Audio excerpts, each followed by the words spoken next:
E, pois é preciso que o carnaval tenha um limite, no caso, o respeito. Na cultura da sociedade brasileira, os preconceitos muitas vezes se apresentam na tendência de buscar risos e chacotas a partir das formas e vestes femininas. Por isso, ao vestir fantasias que remetem à cor, que remetam, melhor dizendo, à cor, gênero ou etnia, o ideal é ter bom senso. Eu recebo aqui no estúdio o sociólogo Alderico II e nós vamos conversar mais sobre esse assunto. Tudo bem, Alderico? Tudo bom. Prazer recebê-lo aqui. E você, ao longo desse nosso bate-papo, você também vai poder participar. O WhatsApp do Na Hora D já está na tela, é o 98-DDD 91968622. Eu queria que você analisasse essa reportagem que nós colocamos agora há pouco. Eu observei você acompanhando atentamente. Sim. Né? O que é preconceito, o que não é?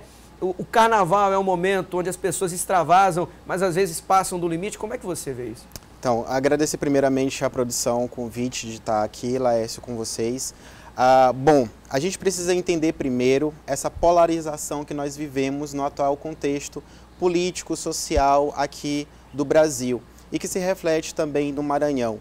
Então, primeiro, as pessoas me perguntam, se vestir de nega maluca é racismo? Se vestir de índio é xenofóbico? Se vestir de mulher é transfóbico ou misógino? Bom, a pergunta é não exatamente. A gente sabe que por trás daquela fantasia existem pessoas com boa índole, com bom caráter, existem pessoas que até alegam fazer homenagem. Acontece que a gente, enquanto pesquisador, tem ouvido os movimentos sociais que aí estão e eles falam o seguinte: quer fazer homenagem, quer prestar uma solidariedade, não ocupe o nosso espaço. Fecha aspas. Isso é uma fala do próprio movimento social. Foi falado na matéria a questão da empatia. E é justamente o que se coloca aí. Não é, Laércio, que o mundo se tornou chato, não é mimimi, como se costuma colocar nas redes sociais. Não é a questão do falar por falar, ou que a esquerda, ou que a direita, ou o centro está muito chato, politicamente falando. Ou a ideia do politicamente correto, né? Criou-se uma ideia do politicamente correto muito chato. Então, a questão é local de fala, o posicionamento desses sujeitos. Uma coisa é, e aí trazendo só um exemplo, falamos aí da questão da raça, a nega maluca. Uma coisa é você usar essa nega maluca somente nos dias de carnaval. Da quarta-feira de cinzas, tudo volta ao normal. Ou seja, essa nega maluca que você se fantasiou não vai repercutir na tua pele durante o ano inteiro, como as diversas negas malucas que existem na nossa sociedade. E aí eu estou fazendo uma analogia, porque ser negro não é ser maluco. A questão é de que esse respeito, ele se perde depois do carnaval. Na realidade é separar o personagem de carnaval daquilo que existe de fato, né? Porque a ideia da nega maluca é que é um personagem de carnaval que ela aparece naquele tempo e depois vai embora. Exato.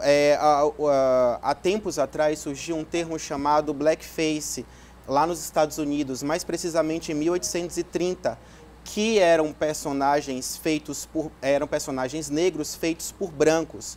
Os brancos, eles pegavam carvão e tingiam a pele. E isso era muito perverso para a comunidade negra, porque os negros, atores, músicos, não eram convidados para esses musicais, esses personagens de TV. Eles eram ridicularizados. A fala, a linguagem, o jeito de se comportar do negro era ridicularizado na mídia na época. Esse termo blackface durou até 1960 e agora, mais precisamente há uns 2, 3 anos atrás, tem ganhado força nas redes sociais. Justamente de pessoas que se apropriam, e aí eu estou trazendo um conceito das ciências sociais, de apropriação cultural. São pessoas que se apropriam de instrumentos, de símbolos, de linguagem desses sujeitos, mas não vivenciam essa violência, né, todos os dias que esses sujeitos sofrem. Nós temos em Pinheiro, Pinheiro hoje é um dos carnavais mais procurados aqui da Baixada. Não sei se você já teve a oportunidade de ir. Sim, conheço. Já foi. Você já participou do último dia de carnaval lá em Pinheiro? Tem um bloco, né? O bloco das Patifas, pode. Bloco São das mais Patifas. de 50 mil pessoas pelas ruas da cidade. O nosso auxiliar de estúdio Wellington, toda terça-feira de carnaval ele está lá em Pinheiro, inclusive já está preparando a sua fantasia, né? E ali é algo que já virou. Tem gente que sai daqui de São Luís e de outros lugares do Maranhão só para o último dia do carnaval lá em Pinheiro. E começou com os homens se vestindo de mulheres, mas agora as mulheres também se vestem de homens. E eles preparam as fantasias desde o meio do ano, e é de tudo quanto é forma que você possa imaginar. Enfim, como é que fica esse tipo de brincadeira? Como é que dá para separar até que ponto esse bloco é sucesso pela brincadeira de carnaval ou até que ponto ele transcende um pouco e passa para o lado preconceituoso? As Patifas, se não me engano, ela é um bloco que tem abertura para as drag queens, inclusive, e transformistas. É um bloco que é diferente do chamado blackface ou transface. Daquele, vamos ser bem mais objetivo. O cara hétero, o homem heterossexual, que bota um vestido da esposa e sai para a rua para comemorar o seu carnaval, mas ele chega em casa, ele bate na mulher, ele observa uma travesti na rua, ele vai agredi-la. E isso não faz sentido.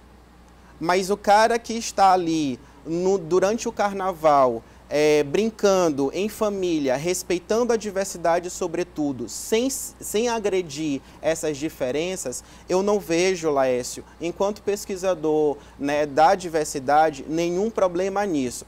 Acontece que esse sujeito que está ali, heterossexual, vestido de mulher, ele não tem lugar de fala. É isso que a gente precisa tomar muito cuidado. Ele não pode se colocar enquanto sujeito transexual, obviamente porque não é transexual e não vive isso na pele. Agora, a própria comunidade, o próprio sujeito LGBT é que vai julgar naquele momento se é conveniente ou não. Me parece que o bloco é montado, é composto, inclusive, por pessoas LGBTs. Já tem essa adesão de Já todos, tem uma adesão, então Isso. ali é um acordo. Tudo gira em torno, realmente, como na reportagem, da empatia.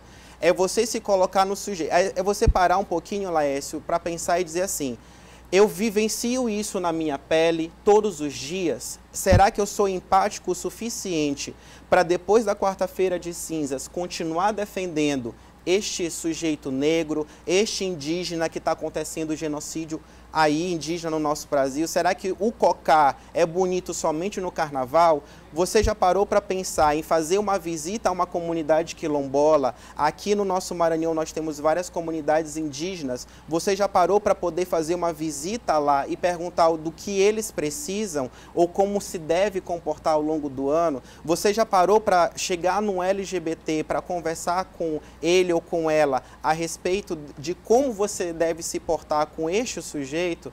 Então, as perguntas, elas estão aí, estão dadas. O que a gente não pode é criar um ranço sem ser empático, sem partir do ponto da empatia. Essa questão da criminalização da homofobia, você acha que é relevante, é importante tipificar no Código Penal brasileiro? Sim.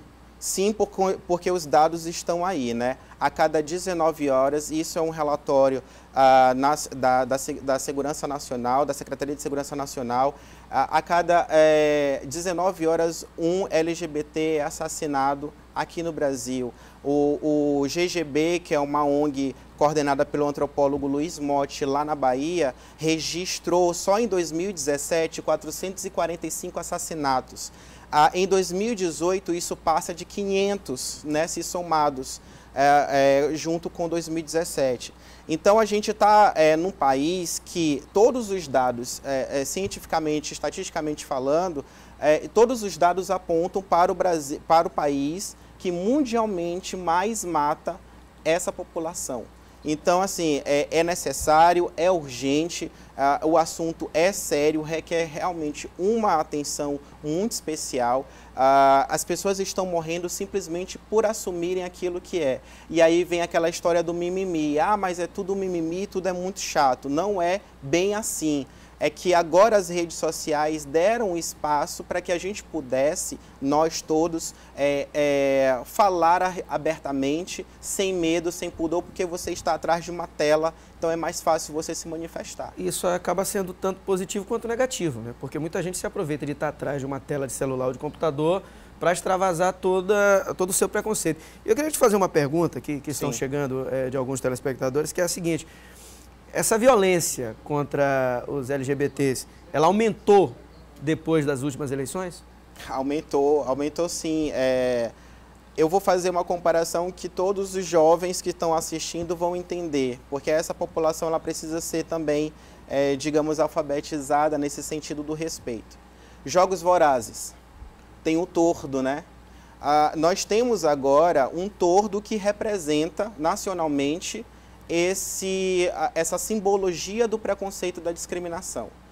E a partir da eleição desse tordo, deste símbolo nacional, que aí se encontra no poder, nós observamos um aumento expressivo de agressões a mulheres. Você viu, nós que acompanhamos diariamente os jornais, nós vimos no mês de janeiro mais de 30 assassinatos para mulheres. Né? O número de feminicídios aumentou também. É quase é muito mais do que um por dia.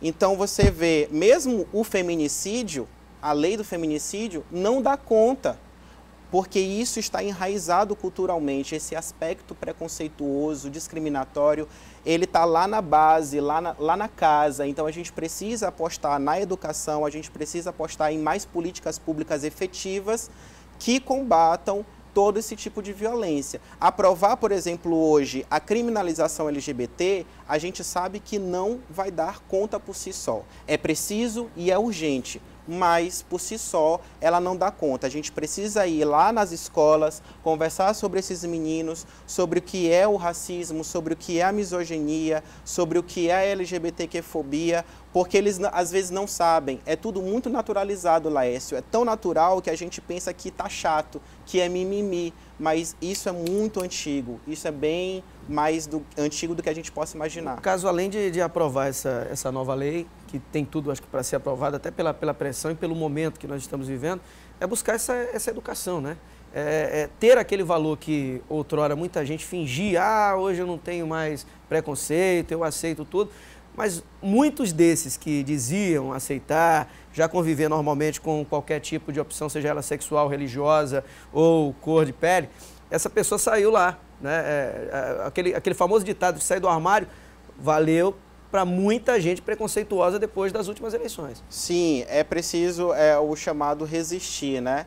E aí, nesse processo de resistência, a gente precisa acreditar na educação como uma ferramenta, como um instrumento para esse diálogo aberto, né? A academia tem esse papel de apresentar esses dados, de apresentar as estatísticas, de apresentar pesquisas em relação a essas questões. A própria escola tem sua função social de dialogar com essa diversidade e os pais, por obrigação, precisam conversar com seus filhos de forma aberta, de forma próxima, em parceria com a escola, a respeito dessas discriminações, dessas violências, porque o chamado bullying, nós vimos a fala do psicólogo agora há pouco na reportagem, o chamado bullying, ele é o maior causador de suicídios entre os jovens adolescentes. Eu tenho uma irmã adolescente, né? E aí a gente percebe que esse bullying, ele afeta sim. Não é um mimimi, não é uma chatice. É importante a gente falar sobre isso. Então dizer, por exemplo, não, filosofia, sociologia tem que estar fora porque desperta muito criticidade e tudo mais, nada mais do que uma estratégia governamental de fazer com que os nossos alunos, do que os nossos filhos, do que os nossos sobrinhos, netos, irmãos, irmãs, adolescentes não pensem. Então a gente precisa refletir. Conhecimento traz revolução, e revolução não é interessante para o governo. Você tem sido convidado para alguma palestra em escolas, para participar de algumas aulas educativas abordando esses temas? A gente, desde 2014, vem ocupando as escolas através do projeto Curta Diversidade, que é um projeto idealizado justamente para discutir as questões de diversidade na escola, que é a minha linha de pesquisa, meu objeto de pesquisa é essa diversidade na escola. E aí a gente vem ocupando diversos espaços, não só nas escolas, mas em cinemas. Nós já fomos convidados para dar palestra em shopping, né? E eu achei isso bem interessante. E nós estamos aí ocupando, viajando, indo diretamente a estes jovens e crianças também, que é a base de formação de todos. E isso não é doutrinação, isso é diálogo, isso é conhecimento, isso é informação. Alderico II, muito obrigado pela tua vinda aqui no Na Hora D. Acredito que foi um tema que já era para ter sido abordado mais vezes, a gente abordou 2 vezes já ao longo dessa semana, que essa consciência possa chegar em cada cidadão que está assistindo nesse momento. Que a gente possa brincar o carnaval em paz, com respeito, tolerância, e que as coisas não se percam na quarta-feira de cinzas. Ok, Alderico, tá, que continue para o resto do ano. Que a gente continue o ano aí resistindo. Sem dúvida alguma. Nós vamos a um rápido intervalo e voltamos na sequência com mais Na Hora D aqui pela TV Difusora.